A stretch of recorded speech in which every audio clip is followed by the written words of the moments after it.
तर शिंदे भाजपसोबत गेले तेव्हा चव्हाण सुद्धा जाणार होते असा दावा संजय राऊत यांनी केलाय। मोदीजी म्हणाले की शहीद कुटुंबियांचा अपमान कोणी केला, मग त्यांचं एका क्लिपमध्ये नाव घेतलंय अशोक चव्हाणांचं। मग देवेंद्र फडणवीसांची एक क्लिप आहे की हे लीडर नाहीत, हे डीलर आहेत। मग नितीश कुमारला फोड, अशोक चव्हाणांना फोड, अगदी शहीदांच्या कुटुंबियांचा अपमान केलाय, डीलर बोललोय तरी त्यांना घे। मग अशोकराव पण घाबरून गेलेत असं म्हणतात आणि भाजप पण घाबरून गेलेत आणि दोघांनी विसरून गेलेत की एकमेकावरती काय आरोप केले होते। यांची परिस्थिती अशी आहे की मला नाही आबरू, मी कशाला घाबरू। आबरूच नाही शिल्लक ठेवलेली, सगळ्या आबरूचे धिंडवडे निघालेले आहेत।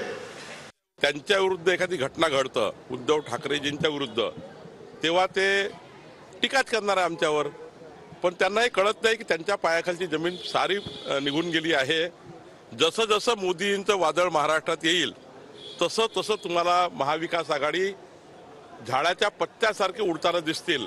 जशा जशा लोकसभेच्या निवडणुका येतील तुम्हाला भारतीय जनता पार्टीच्या डायसवर पक्षाचा दुपट्टा घालण्याकरता, मोदीजींना साथ देण्याकरता खूप मोठे मोठे लोक पक्षप्रवेश करताना दिसतील।